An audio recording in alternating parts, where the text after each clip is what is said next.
Montana Territory, 1884. The woman collapsed right at the edge of his fence, face first into the snow like something had snapped clean inside her. Victor Monroe had just stepped out of the barn, pitchfork in hand, when he saw her. A figure stumbling like a ghost, her coat barely hanging together, skirts dragging, hair matted with frost. She made it 3 more steps before her knees gave out and she dropped hard into the drift beside the post rail. "Hey!" he shouted, tossing the pitchfork aside and sprinting across the yard. She was breathing barely. Her lips were blue, her face scratched and wind-chapped. There was blood on her stocking, a tear in her boot. Victor knelt, yanking off his gloves and pressing his hand to her cheek. "Mississippi, can you hear me?" Her lashes fluttered, but she could not hold her eyes open. Victor scooped her into his arms. She weighed almost nothing. She smelled like wood smoke and pine and something burnt. Her body was cold, stiff with it. He carried her up the porch steps and kicked the door open. Inside, the fire in the stove was low but steady. He laid her on his bed, the only one in the cabin, and pulled every quilt he owned over her. He stoked the fire, then filled a basin with warm water from the kettle and brought it to the bedside. As he peeled off her wet gloves, her fingers were purple and raw. He rubbed them gently, one hand at a time. She moaned once, barely a sound, and her eyes cracked open. "Where am I?" she whispered. "My cabin," Victor said quietly, dipping a cloth into the basin and brushing it along her brow. "You collapsed at my fence." She blinked like she was trying to place him. "Are you a doctor?" "No, ma'am. Just a cowboy." Her gaze moved slowly around the room, wood walls, the stove, the single bed, and then back to him. "I will not be trouble," she said hoarsely. "I just needed to keep walking." "You are not walking anywhere tonight," Victor said, a little sharper than he meant it. "You need rest, food, and heat. That is all." She closed her eyes again. Victor sat back, watching her. He kept the fire fed through the night, heating broth and coaxing her to sip it when she stirred. She said her name once, Delaney Sutton, but little else. By morning, her fever had broken. She sat up slowly, her hair loose around her shoulders, and looked at him across the room. "You are alone," she said. Victor nodded. "Been that way a while." She looked at the quilts around her, then down at her hands. "I did not mean to end up here. I was headed west. Just needed to find the railroad." "You passed it by 15 miles, he said. "You are lucky you did not freeze to death out there." Delaney looked down. "I would not have minded." That stopped him cold. Victor crossed the room, crouched in front of her. "Do you have folks waiting for you?" She shook her head. "Not anymore." He waited. She did not explain. "You got children?" he asked gently. A pause. Then she nodded. "Two, Daisy and Dean. A man in Miles City took them in. Said I could come back with work papers and a place to sleep. I got the papers. I could not stay in that town one more night." Her voice cracked. "They looked at me like I was nothing, like I was trash." Victor stood slowly. He moved to the stove, took the kettle off and poured water into a tin mug. He brought it to her with a square of cornbread. "You are not nothing," he said. She held the mug with both hands, staring into the steam. "Why are you alone?" she asked. Victor looked toward the window. "My folks passed on. Then the cattle died. Then my brother left. This land is all I got." Delaney took a slow sip. "Looks like you keep it up just fine. Some days better than others." She looked at him for a long moment. "You gave me your bed." He shrugged. "Was the only warm one?" Delaney smiled, the first real one he had seen from her. It was small, but it changed her whole face. That night, she did not ask to leave. She simply stayed by the fire, helping him peel potatoes for stew. Her hands were still sore, but she moved carefully, sleeves rolled to the elbow. Victor found himself watching the way her fingers moved, the way her lips pressed together, and thought.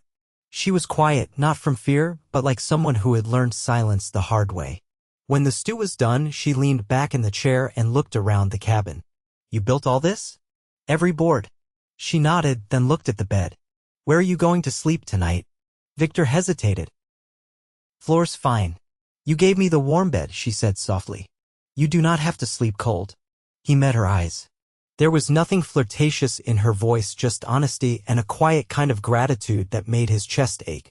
I will take the floor, he said gently, but I will make it close to the stove.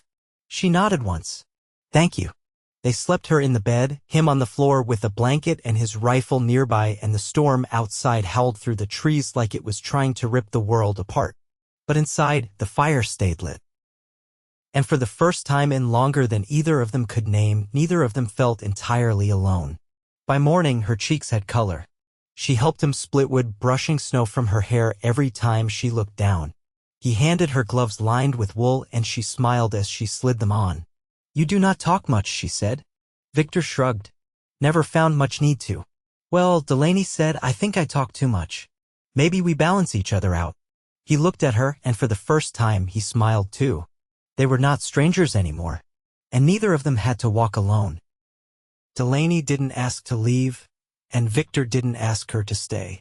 The days simply started gathering around them like driftwood, stacking themselves into something that resembled a life. She took to the routine without fuss.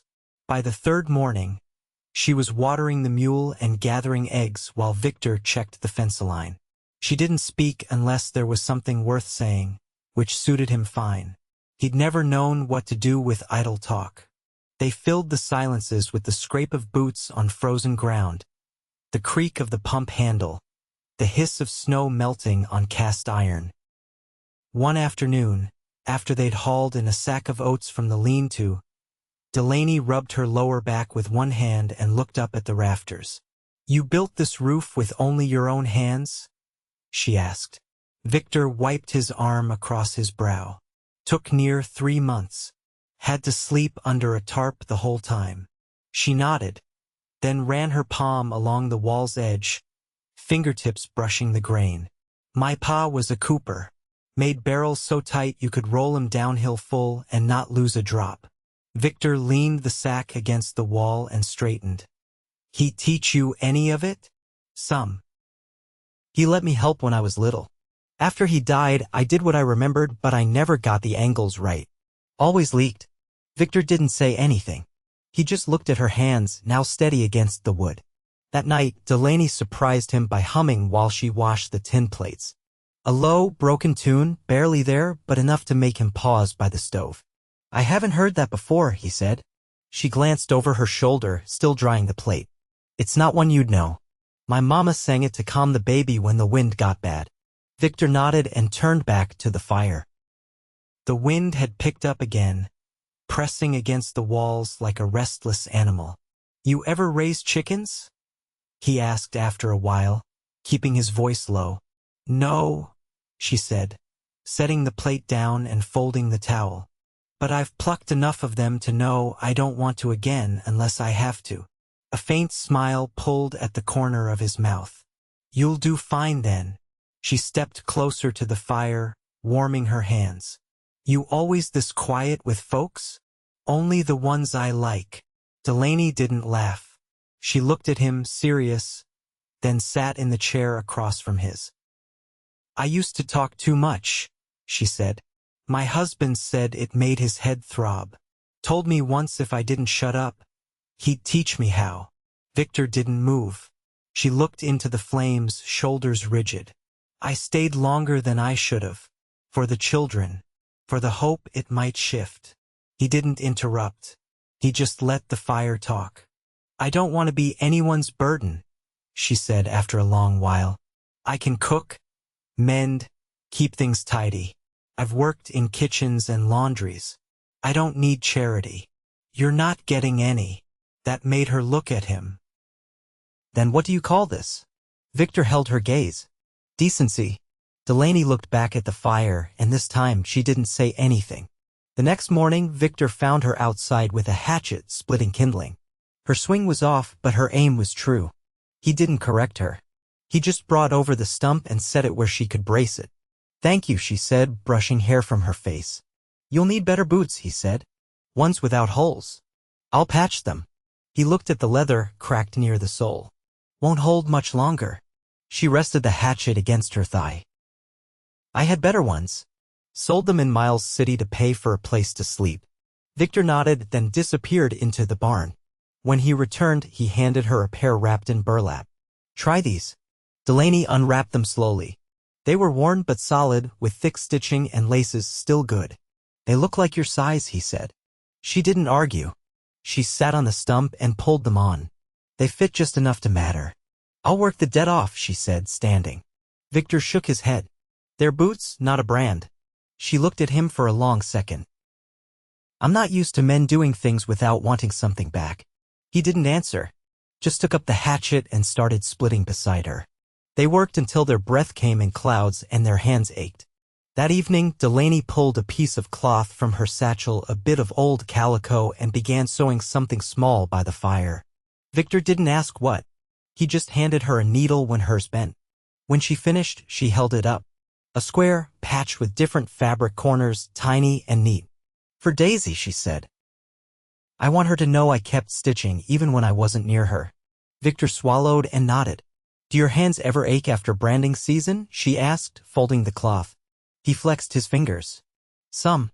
Not like they used to. Delaney reached across and took his hand before he could think to stop her. She ran her thumb across the base of his palm, slow and careful.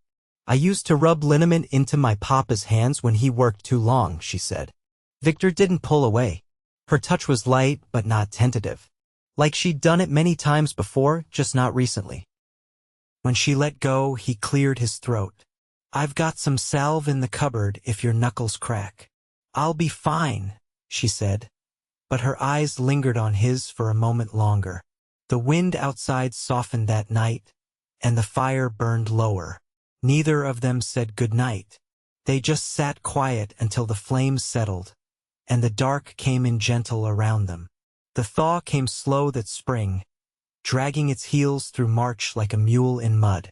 Snowmelt turned the yard into a patchwork of frozen ruts and slick puddles, and the mule's hooves sank deep where the sun touched the ground. Victor had taken to checking the creek twice daily, watching the ice break up in jagged sheets. It was near the waterline one morning when Delaney came up behind him, her boots quiet in the softening earth. That logjam's going to flood the lower pasture, she said, arms folded against the wind. He nodded. If it shifts too fast, it'll take the fence with it. I can help move it. He glanced back. You sure? I've done worse. She didn't wait for him to argue. She stepped down the embankment, mud clinging to her hem. Together, they hauled branches loose, one limb at a time, boots braced against the current. The water was cold enough to sting, but Delaney didn't flinch when it reached her elbows. Her sleeves were soaked through before the log finally rolled free, carried off by the current with a groan. Afterward, they sat on the bank catching their breath, hands scratched and red from the work. Victor broke the quiet. You ever think about staying? Not just the week or the season, I mean. Delaney looked at the stream, then at her raw palms. I think about what the children need. That's as far as I let my mind go. You planning to bring them here? If you'd let me. If I could help enough to make it fair. You've already helped more than I expected anyone to. That's not an answer, Victor. He met her eyes. Then yes, I want you to stay. I want them to come. She didn't look away. You'd take on all three of us? I don't see it that way. Delaney stood, brushing dirt from her skirt. I'd need to send a letter to Mr. Trask in Miles City. He's the one watching them. Victor stood too. Then we'll ride into town tomorrow. She hesitated. You've got chores. A fence to mend. A pasture to drain. I've also got a wagon. And enough oats to stable the mule there and back. Delaney's mouth tightened like she might argue. But then she nodded once. All right. First light, then. They left before dawn, her bundled in Victor's old coat. Him leading the mule while she rode in the back, holding the letter firm in her lap like it might slip away if she loosened her grip. Miles City hadn't changed much dustier, maybe, with more boards nailed over broken windows than Victor remembered. As they passed through Main Street, Delaney pulled her collar up and kept her head down. "Someone here give you trouble?" he asked. She looked toward the livery. "Someone here gave me silence." That was worse. He didn't press her. At the postmaster's, she handed over the letter and asked that it be delivered by hand. Victor paid the extra fee without blinking. At the general store, she stood by the door while he bought flour and nails. As he paid, the shopkeep, a narrow-shouldered man with ink stains on his vest, looked past him. "She back." Victor's hand paused halfway to his coin purse. "She's with me." The man's eyes narrowed. "Hope you know what you're doing." Victor met his gaze flatly. "I do." He didn't look at Delaney as they left, but she touched his arm briefly once they were outside. "I didn't expect you to say anything." "I didn't say much. You said enough." They camped that night just off the trail in a shallow hollow where the cottonwoods cut the wind. Victor built a fire while Delaney laid out the bedrolls. She didn't ask where he planned to sleep this time. She just spread the blanket wide enough for two and sat beside it. "I used to think quiet meant loneliness," she said as she watched the flames. "But it's not the same with you." Victor added a log to the fire. "What is it, then?" "A kind of room. For breath." He turned toward her. "I never had much to give anyone. Not like this." She tilted her head. "Not like what?" "A place that might feel like home to someone else." Delaney reached over and took his hand. Not tentative, not testing, just certain. "You do," she said. And Victor, who'd spent years bracing for things to break or vanish, let himself believe her.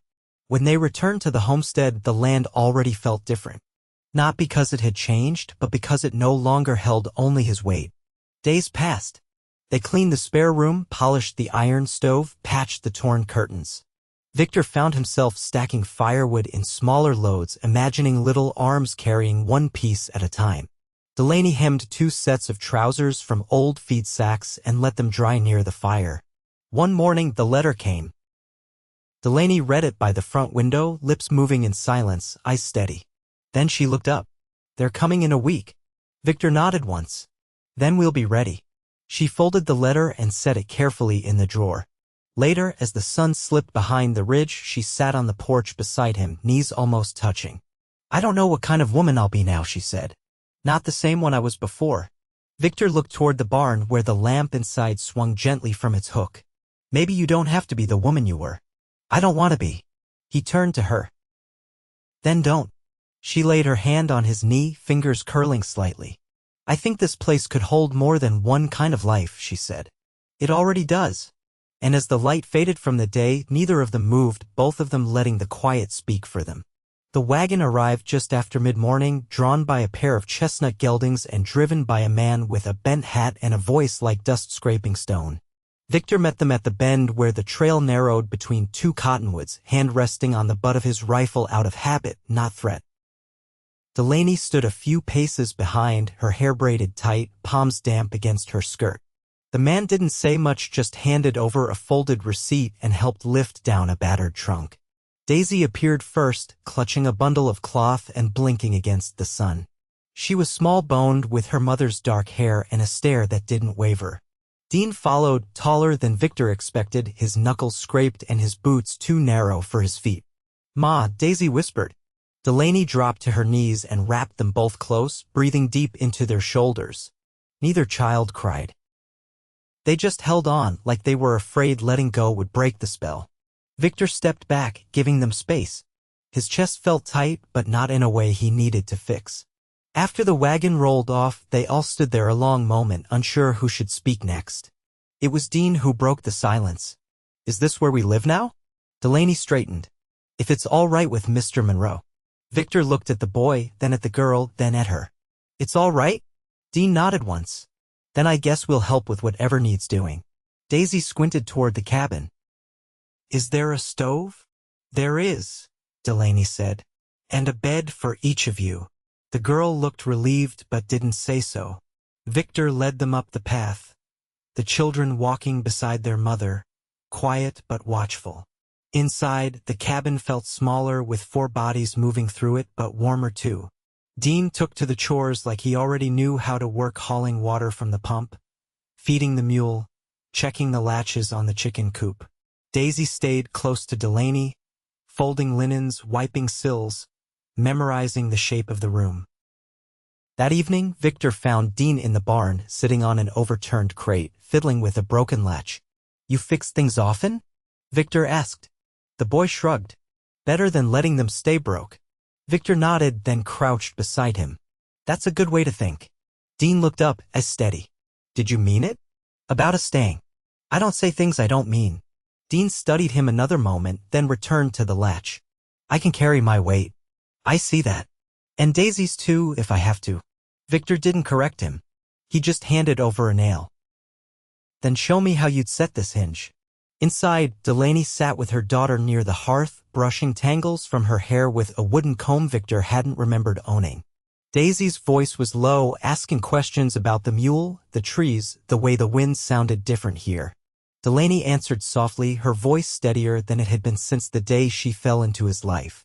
Later, after the children had curled into their quilts and the fire had burned down to a red hush, Delaney joined Victor outside. The night was cold, but neither of them minded. "I wasn't sure they'd come with me," she said. "They trust you." She looked up at the stars. "Dean blames himself for everything. For not stopping their father. For not being enough." Victor folded his arms. "He's got nothing to answer for." "I know that. But he doesn't." He waited, letting her finish. "I want them to grow up without fear," she said. "I want Daisy to laugh without checking who's listening. And I want Dean to know he doesn't have to carry me." Victor's voice was quiet. "You've carried enough for both of them." She turned to him. "I don't know how to do this with someone else. I've spent so long keeping people out. I'm not asking to be let in all at once." "What are you asking?" He met her eyes, the distance between them closing without effort. "To stand beside you.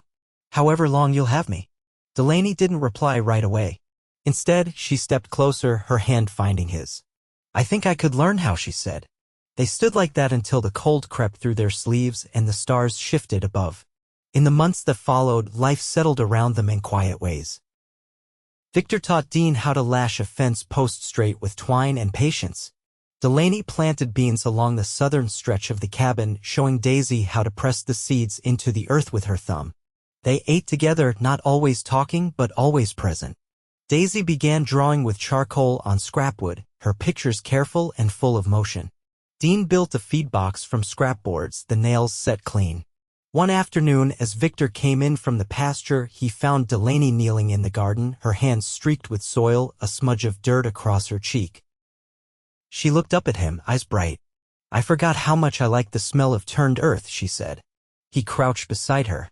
"You make the place feel like it matters more." It already mattered. You just didn't know it yet. He reached out then, brushed the smudge from her cheek with the back of his fingers. She leaned into the touch, not out of need, but trust. "I've never had someone share the load like this," he said. She looked at him and smiled, slow and certain. "Neither have I." And in the stillness of that moment, with the wind rustling through the growing beans and the sun warm on their faces, something settled between them, not sudden, not loud. Just sure. A promise already kept. By late June, the cottonwoods were full-leafed and the creek ran clear, its banks no longer threatening. The cabin, once quiet and spare, now rang soft with footfalls and laughter, the kind that came natural and didn't need coaxing. There was still work, always was, but the weight of it rode easier with 4 sets of hands. Victor was in the barn loft sorting through old hinges and iron scraps when Delaney called up to him, her voice carrying just enough urgency to pull him down the ladder. "There's a man out by the fence," she said when he stepped into the yard. "With the pack mule. He asked for you."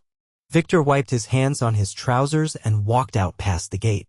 The man standing there was lean, sun-worn, with a hat pulled low and a coat that had seen better years. He didn't smile, but he nodded. "Didn't think I'd find you still on this stretch," the man said. Victor crossed his arms. "Didn't think you'd come back, Eli?" Eli tilted his head toward the cabin. "Heard from a trader up near Fort Keogh that you were running cattle again. Figured if you were rebuilding, you might need help." Victor studied him, that old ache behind his ribs stirring for the first time in a long while. "You left without a word." I know, Eli said. I was no good to you then. But I'm different now. Victor didn't speak for a long moment. He looked back toward the homestead where Delaney stood just inside the threshold, Dean beside her, both still. I've got help, Victor said. And I've got a family here now. Eli nodded, slow. Then I'll be on my way. Victor hesitated. There's a trail runs east along the ridge. If you take it, you'll hit water by sundown. Eli gave a faint nod and turned without another word, leading his mule toward the rise. Victor walked back to the cabin. Dean stepped aside as he approached but didn't ask anything. Delaney waited until they were alone in the kitchen before she spoke. He was someone you trusted. He was my brother, Victor said. Her hand found his forearm. You don't owe me an explanation. I want you to know, he said quietly. He left after the cattle died. Couldn't stomach staying. I didn't blame him until I realized I'd been waiting for him to come back. And now, I'm not waiting anymore. That night, Delaney set out the last of the stoneware bowls Victor had kept boxed since winter. They've held up, she said, running her fingers along one rim. They were my ma's. I haven't used them in years. Well, she said, it's time they saw supper again. Dean brought in a hare from the snare line the next morning. He didn't boast, just handed it to Victor and asked if the knife was sharp enough. Daisy followed behind with a basket of wild onions and dandelion greens. Delaney was kneading dough when Victor came in with the cleaned meat. She shifted aside so he could wash. I was thinking, she said, not looking up from her work, about the piece of land just beyond the garden. If we cleared the brush, we could build a second pen. Maybe keep hens separate come fall. He nodded. We've got the lumber. She wiped her hands. I'd like us to build it together. It wasn't a question. I'd like that too, he said. They laid the foundation over 2 days, Dean helping with the beams, Daisy sorting nails by size and keeping track of the hammer when it got misplaced. Delaney worked alongside Victor, setting joists with practiced care. She didn't ask him to lead, and he didn't need to. That evening, as the last of the light turned the hills gold, Delaney stood beside him at the edge of the pasture. The wind had softened and the quiet stretched full and easy between them. I used to think starting over meant forgetting everything that came before, she said. But it doesn't. It just means carrying it different. Victor turned toward her. You're not carrying it alone anymore. She reached for him, not tentative, not hesitant. Her hand slid into his, fingers familiar now, warm and sure. I want this, she said. Not because I need it, but because I choose it. He leaned in, his forehead resting against hers. Then let's build everything that comes next. The kiss came easy, unhurried, like the last piece of something long in the making. There was no rush in it, no urgency, just certainty. They married under the cottonwood near the creek the following week, with Daisy holding a string of wildflowers and Dean standing silent beside Victor, shirt tucked in neat. Delaney wore a blue ribbon in her hair and boots that no longer pinched. The preacher came down from Miles City, and though he didn't say much beyond the vows, he looked pleased enough to see a man and woman standing steady by choice, not desperation. The cabin grew fuller as the months passed, not in size, but in rhythm. Dean carved a shelf for Delaney's stitching, and Victor built a bench for the porch where Daisy liked to read. The hens laid well through the fall, and the second pen held firm. In winter, when the first snow returned, Victor rose early to bank the fire before Delaney stirred and left coffee warming by the stove. She mended his gloves and taught Daisy to sew straight seams. Dean chopped wood without being asked. One morning, as the sun crept over the ridge, Victor stood at the window watching the children fetch water, their laughter faint but clear. Delaney came up behind him, arms slipping around his waist. They're happy, she said. They are, he agreed. She rested her cheek against his back. So am I. He turned, pulling her close, and pressed a kiss to her temple. Me too. Outside, the wind moved gentle through the trees, and inside, the fire held steady. They had come through the dark, and what they had now was real, earned, quiet, and lasting. And it would carry them, all of them, into every season to come.